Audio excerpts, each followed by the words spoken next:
Hello, my dear Bakcho, welcome back. I know, exams are just around the corner, and today we are going to look at a chapter that can feel a little difficult. You see the name Virginia Woolf and you think, oh my God, this is going to be so tough. But listen, trust me, The Mark on the Wall is one of the most fascinating chapters you will ever study. It looks complicated, but the secret behind it is actually very simple and very beautiful. So don't you worry, we are going to get you full marks on this one.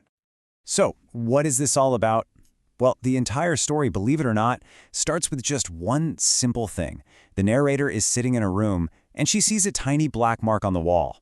And from there, her mind just takes off. This one little spot starts a huge, incredible journey inside her own head. She thinks about everything from Shakespeare to history to the real meaning of life itself. So, come on, let's dive in and see how she does it. All right, so here's our plan. It's super simple. First, we'll look at the mark itself. Then, we will understand the most important idea in this whole chapter, something called stream of consciousness. After that, we'll talk about the main themes for your exams. I'll tell you the surprise ending, and finally, we'll wrap up with 3 key points to remember. By the end, I promise this chapter will be crystal clear for you. Right, so let's jump right in. I want you to picture this. It's a cold winter day. The narrator is just relaxing in her chair. She's had her tea, there's a nice fire burning, and she's smoking a cigarette. It's cozy. And as she's looking at the wall, just chilling, she sees it for the very first time. A small, black, round mark on the lovely white wall. Now, this is the really interesting part. What does she do? Or what does she not do? You know, you or I, we would probably just get up and check, right? But no, not her. Instead of finding out the fact, her mind starts playing a guessing game. First, she thinks, maybe it's a nail, but not for a big painting, maybe a tiny one. Then she thinks, no wait, it's too big for a nail. Maybe it's a little dried up rose leaf from the summer. You see, her mind is already off on its own little adventure. Okay, Bacho, this is super important. This whole wandering mind thing, it actually has a special name. It's a famous writing style called stream of consciousness, and you absolutely have to know this for your exams. Seriously, if you understand this one thing, you have basically cracked the code for this entire chapter. So what on earth is this stream of consciousness? It's actually very simple. It's writing that tries to be exactly like our own minds. I mean, think about it. Do you think in perfectly neat sentences and paragraphs? Of course not, right? Our minds jump around. One second you're thinking about homework, the next you're thinking about a song, then about lunch. It's a constant flow, a river of thoughts. And that's exactly what this writing style tries to capture. Here's the best way to get it, I promise. Think about when you're on your phone, scrolling through Instagram Reels or YouTube Shorts. You're watching one video, and that reminds you of something else. And then another video pops up. One minute it's a dance, the next it's a recipe, then a funny cat. It seems random, but it's all connected in your head. Well, the narrator's mind is doing exactly that. Let me give you a perfect example from the book itself. So she's looking at the burning coals in the fireplace, the agsh in the fireplace, and what happens? Her brain doesn't just see fire. Nope, the red color makes her think of a crimson flag on a big castle. And then boom, from the castle, she immediately thinks of red knights riding on horses. Do you see how her brain made that jump? Fire to flag to knights, that's stream of consciousness in action. And it doesn't just stop at knights and castles. Her mind goes from these little ideas to huge, deep questions. She starts thinking about how fast and crazy life is. She says it feels like being blown through the tube. That's their underground metro train in London. Just imagine being shot through a dark tunnel on a super fast train and then poof, you're out the other side. That, she thinks, is what life is like.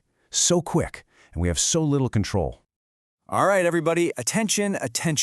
Pause here. This is the section that will get you those full marks in your exam answers. So, notebooks out, pens ready. Let's break down the main ideas, the main themes of this chapter. It all really boils down to one big fight, one big contrast. It's the outer world, the world of facts, of reality, versus the rich, amazing inner world of our imagination. It's all about what's going on inside our heads versus what's actually happening on the outside. Let's just take one of these themes to understand it better. Society's rules versus freedom. So her mind is flying free, like a bird, and then, bam, she suddenly thinks about this thing called Whitaker's Almanac. Now, this was a real book back then, and it was just full of facts and tables. Imagine a big, fat, boring textbook with only lists and numbers. No stories, no imagination. That's what this book represents for her, the boring rules of society that try to chain down our wonderful free thoughts. And this is so deep, Bacho. This leads her to another big question. She starts thinking, what do we really know for sure? What is knowledge anyway? She thinks, okay, So what if I get up and find out it's just a nail? Big deal. Is that fact really important? For her, the amazing journey of wondering and questioning is way more valuable than the boring final answer. So, come exam time, you might get a question that looks just like this one. Now, pay close attention to the words here. The question is not, what is the mark? It's asking, how does the author use the mark to show us how our minds work? It's a trick question, kind of. And here is how you answer it. It is simple. You say that the mark on the wall is not the main character. It's just a trigger. It's the button that starts the machine.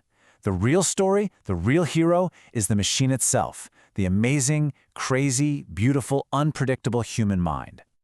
Okay, so after all of that, after the knights and castles and the meaning of life and everything, are you ready to find out what the mark actually was? The suspense is killing me. Let's get back to the mystery for the big reveal. So, just as she's deep in her own world, completely lost in this ocean of thoughts, and then, suddenly, her thoughts are interrupted.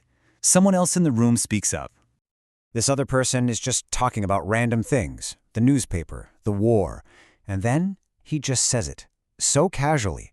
He just drops the answer to the entire mystery, without even knowing it. A snail? On our wall? That's it, a snail. After all those amazing thoughts, all those universes she created in her mind, the real mark on the wall was just a little snail.